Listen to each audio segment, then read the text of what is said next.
Welcome to Sometimes There's Side Eye, a podcast about two friends having real and unfiltered conversations about dogs and people. Listen as we talk about our lives with dogs, training, behavior, share some laughs, and a whole lot of banter. I'm Heather. And I'm Kristi. What are we talking about this week, Heather? This week, we are going to talk about how you can set yourself and your dog up for success when it comes to a new experience. That was a very long title. But well put. So, do you want to explain why we're talking about this? Sure. I guess 2 weeks ago or a few weeks ago, I took Jaxon kayaking for the first time. And this next week, we will be taking Trin kayaking for the first time. And so we were talking through what we were doing to prepare the dogs to be ready to try this new experience of kayaking. And then what we were also doing to prevent us from being over threshold as well as our dogs.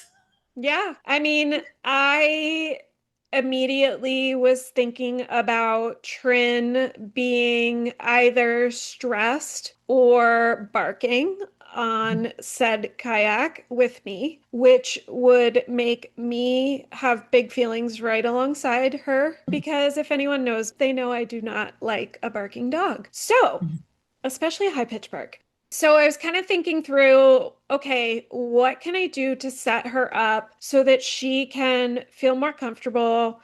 And also, if she feels a need to bark, to redirect her. So I decided to freeze some topples, and I am going to take them in a cooler along with us. And honestly, even if everything goes perfectly, I will probably still deploy the topples because I would like this to be a positive experience for her and I want it to be low stress. If it goes well, I could see us, based on how well Jaxon did, us being able to kayak with them in the future, maybe even taking them down the river.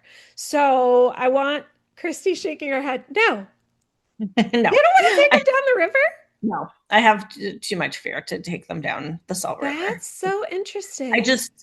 I've seen too many people get in trouble who can swim and they Ah, get tangled up in things, and I don't want that. well, I just fair. have that I fear. had grand ideas about I taking know. Trin down the river, I don't but feel that way about the lakes at all, and I don't feel like people are being irresponsible taking their dogs down the yeah, river. it's just So you if have you want fierce. to take Yeah. Trin down the river, I'll go with you. Oh, I love that. Okay. Well, anyway, I was thinking big picture. How do I make this a positive, long-lasting, good experience for her?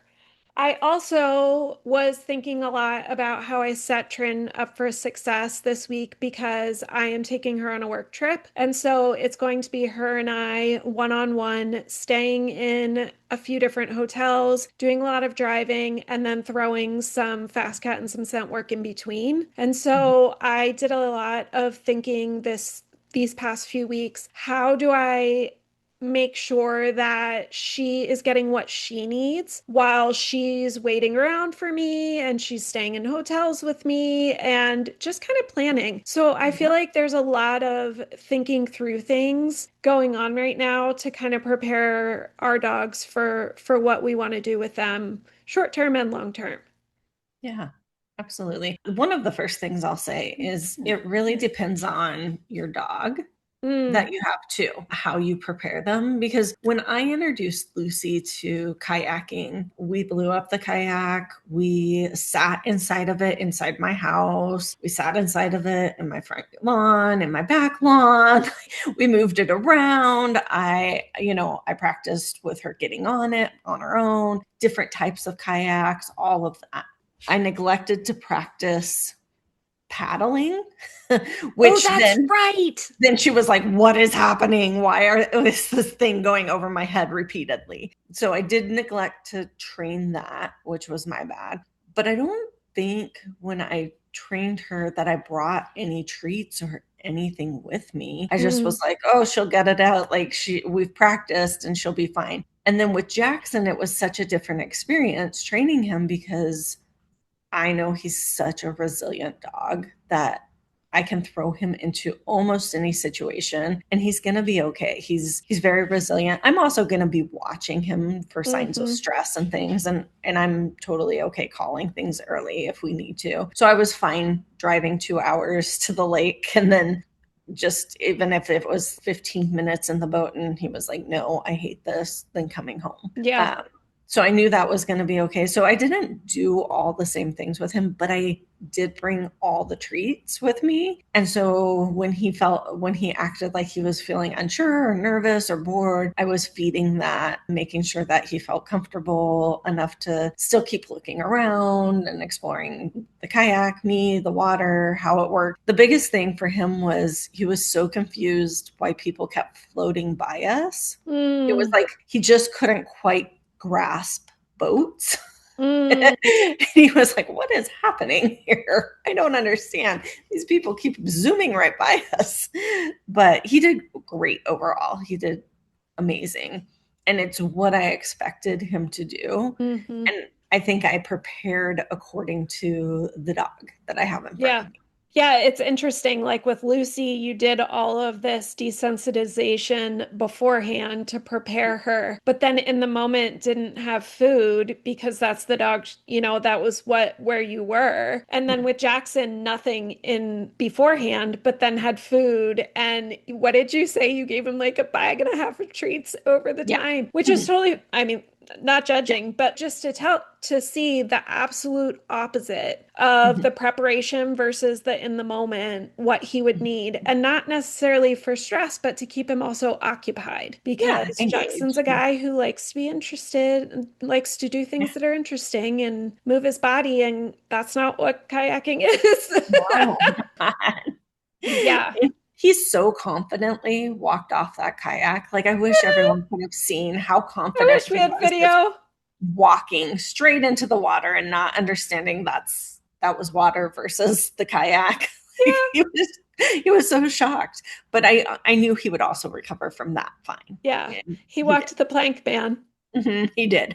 Yeah, it's going to be very interesting for me to do this with Trin because I don't know how much we've talked about it on the podcast, but Trin is a completely different dog in a dog sport, dog show environment than what Mhm. she is in a non-dog show, dog sport environment. So it's Mhm. going to be very interesting to me to see how she responds. I think that she will be normal like she would be in a dog sport environment because she's with Jackson and she has like that level of comfort with him that will give her confidence if she's feeling a little unsure. But she really is a completely different dog just in normal day-to-day life outside of our house when she doesn't have the context of, oh, we're going to practice. Oh, we're going to go to a trial. Oh, we're going to go to a dog show.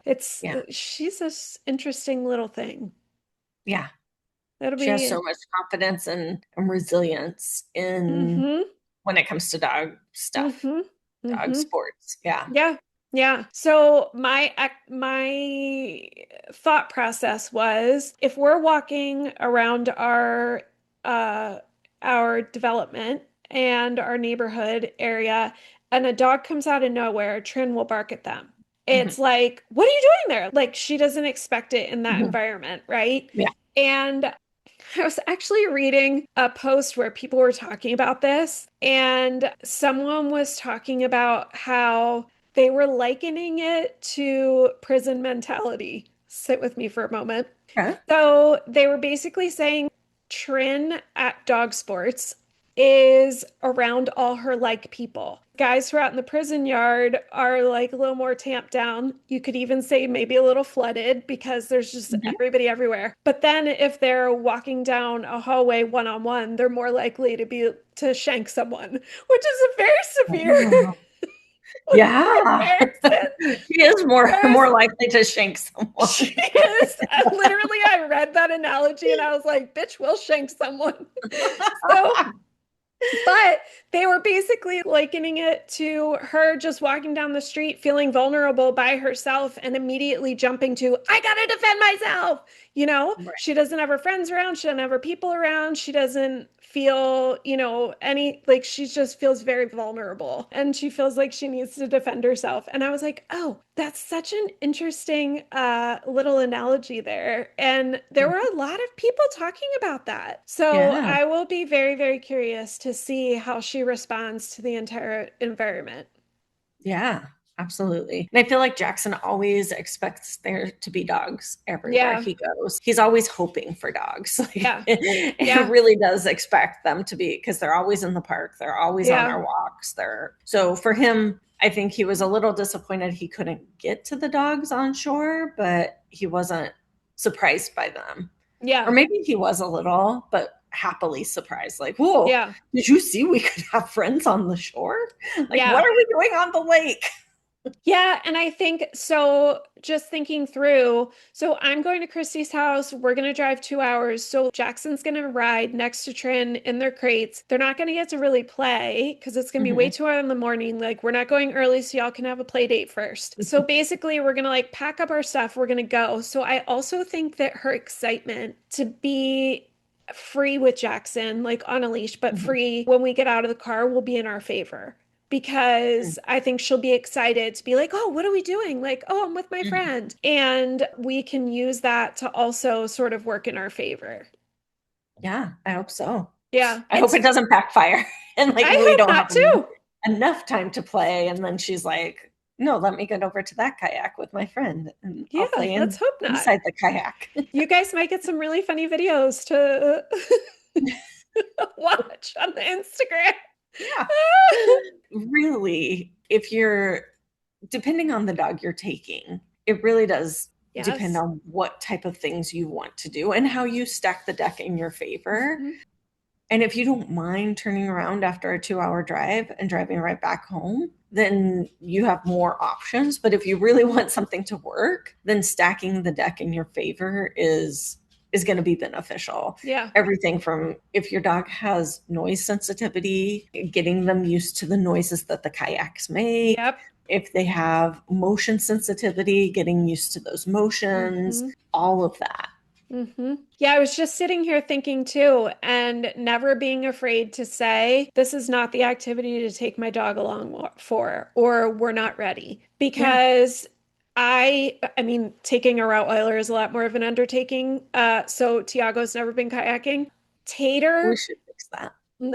if Tater were a different dog in his noise phobias and lack of confidence at times, he Mhm. would really enjoy kayaking. Mhm. But he is not the dog.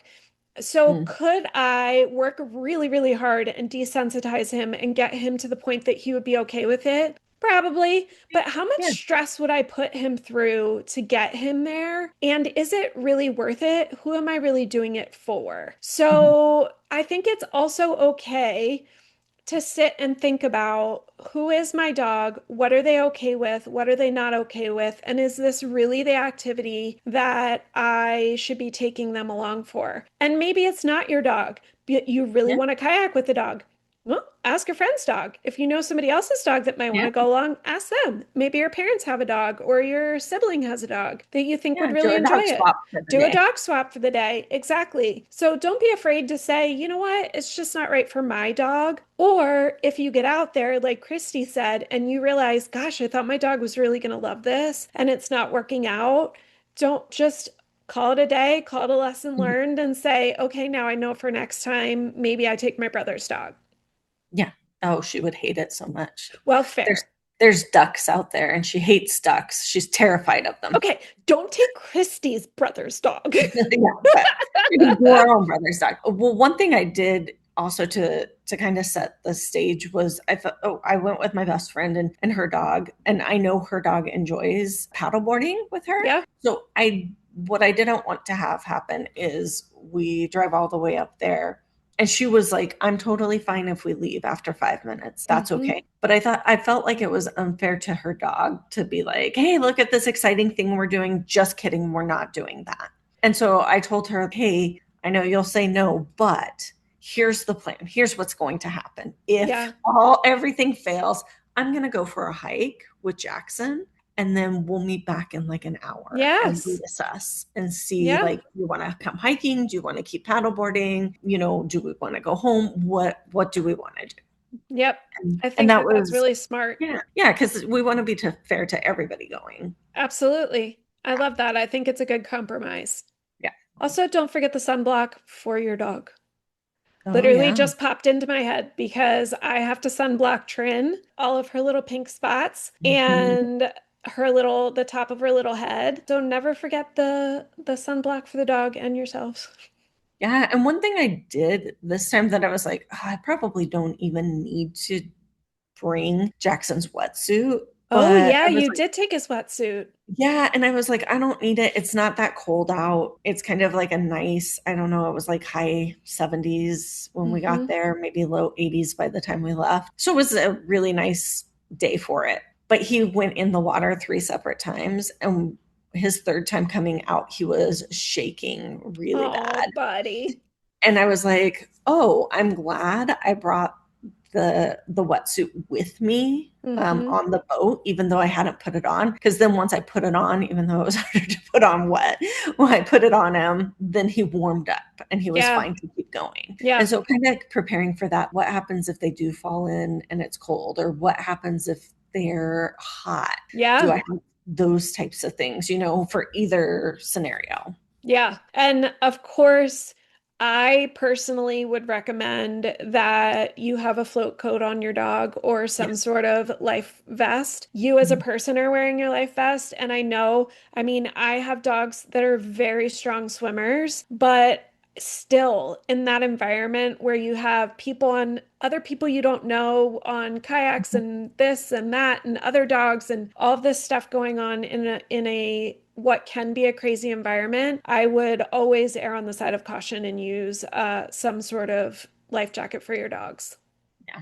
Yeah. And I've been kayaking and paddleboarding enough to see several times people who are strong swimmers fall off their, actually it's both times it's been paddle boards. They've fallen off their paddleboard, and then they have this moment because it was unexpected where they forgot how to swim. Like their brain Mm, didn't kick in to say, I know how to swim. And one of them even said, I thought I was drowning, and then I thought to myself, "Wait, you know how to swim. Like hmm. you can do this." And she said she was very happy I was right. I was sticking close by her because she felt like this overwhelming panic Yeah, even though she knew how to swim. yeah. And then our other friend thought her camelback was her life vest and hadn't actually put her life vest on. And so when she fell in, she was like, "No big deal, I have a life vest on." But then her camelback started pulling her down. And she Oh, completely freaked out and thought she was drowning. And it took a long time for her to recover from that. And it was really scary. And I thought, well, if us as humans can have that yeah. moment of panic where we're like, we are super strong swimmers, but we just, in that moment of panic, we can't recover, then that absolutely could happen to our dogs. Agreed. I completely agree. It's good to be extra careful.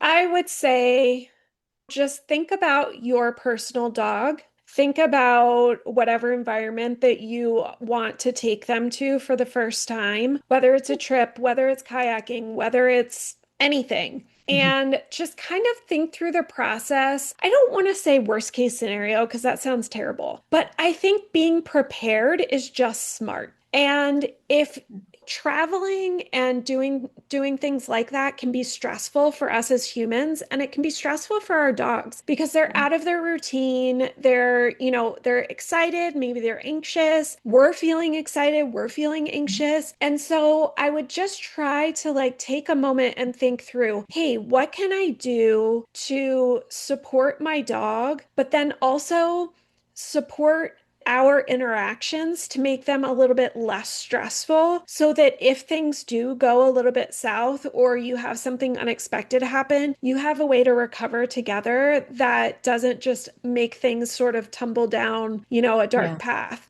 Even just sitting here talking about getting ready to record this episode with Kristi, I was texting myself because I was like, oh, I need to remember to take this for Trin on our trip. And oh, Mhm. shoot, I want to take this, and I've been thinking about this for a couple weeks now, how I'm going to prepare. Granted, I'm doing several different things. I'm doing work trip and then I'm also mixing in two different sports at the same time. But I am trying to think through what do I need to like make sure that this is as low stress for both of us as possible so that we can actually enjoy the experience. I want to take her to the beach and I want to have a good time with her. And Yeah. I don't want to be stressed about that, right? So Yeah.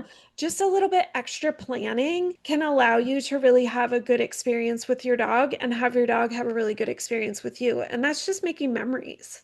Absolutely. I will also say that some amount of routine is Mm, really helpful. I yes. feel like Jackson does so well in sports and being left in the car and craving for long trips and things Hmm.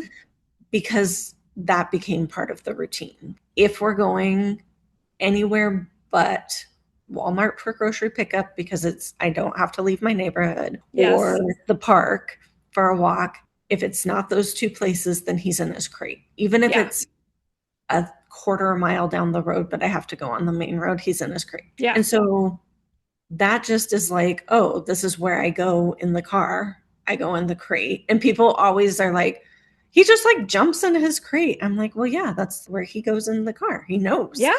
And then it's just such a nice, safe place for him to be also, and it doesn't create this stress of like, well, where do I go? You're doing all these other things while you're trying to Hmm. prepare for sports or kayaking or whatever it is, and you're all of a sudden your dog's in the way and you're like, okay, you have to move, you stop being needy. It just creates these, if you can create routines, and it Hmm. doesn't have to be a crate. It can be, hey, you always sit in the seat and you remain seat belted in until I'm ready for you, or we clip you here until I'm ready for you. Whatever it is, I think some of those routines give them some peace and Yep. calm when maybe peace and calm is not readily Yes. available Yeah, in your situation. I plan to take Trin's little travel crate into the hotel room with us so that I bought a little cart so that I can just load her onto the cart in her crate so she does Oh, not have perfect. to walk through the hotel. We don't have to like deal with any of that. She Nice. gets wheeled straight to our room and I use that same setup for her at Fast Cat so it works out perfect. It's something she's very used to. And then I washed her bed that's normally in her crate, her large crate here, and I will take that will go into the hotel room with us so that she has a place to be comfortable. Yeah. I'm going to take her favorite couple bones. Yeah. I am absolutely agree with you. There are some things that even on the road we can do that are routine for them, and I am holding on to those things and taking what I can along with us because Yeah. it's going to be we're going to be gone from Wednesday until late Saturday. Sunday, we are going straight to kayaking, and then she's staying with Kristi until next Wednesday. So she's going to have like all these transitions happening. And I agree with you. I'm grateful that she understands routine, understands all these things, but I can do things to support her as well. Yeah, Yeah. absolutely. And if you're trying to build those routines, don't be discouraged if they take a little bit to build. Oh, Those take time. The first yes. time Jackson went to a trip, maybe an hour and a half, 2 hours away, he like screamed the whole time in his crate. And I was like, Hmm. oh no, I'm gonna murder him. Hmm. And now he just quietly he gets a little whiny on the corners. I think he gets a little car sick, Hmm. but mostly he just is back there, just like you could forget you have a dog back Hmm. there. He's just chilling. I had a moment of, oh, Thursday, we were going to scent work. And so I was carpooling with our friends with two Staffords. So her male rides in Tiago's crate, her female rides in Tater's crate. So Trin Oh, rides in her little pink crate. yeah. And so I got her into her crate and I turned around to grab something and put it into the car. And by the time I had turned back around, she was laying down with her head down, curled into a ball, just like, okay, I'm ready to travel now. And I was like, That is so not where we started.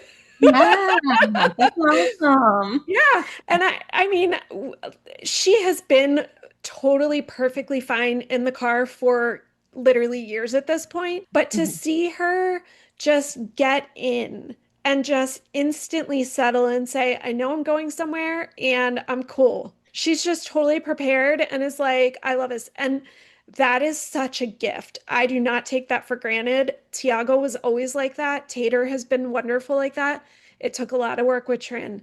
Yeah, And so I don't take it for granted, but I am very grateful for it because yeah, it is a beautiful thing. So I agree. If you have something like that that is a goal, work on it. Take small steps. We took small steps. I would yeah, make a little topple with peanut butter in it and drive her around the block.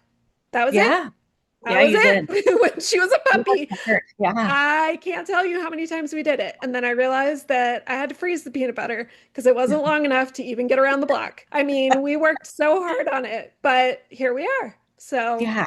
And yeah. it really bothers me when we like put our dogs in a situation where they're clearly extremely stressed and we're Yeah. not exporting them, or we're like, they got to cry it out. They got to get Yeah. used to it. That really bothers me as a human being. Like, I'm not Hmm. passing judgment. I'm not saying right or wrong, but it bothers me, like Hmm. deep gutturally bothers me. Hmm. And so for me to avoid those things, I have to prepare.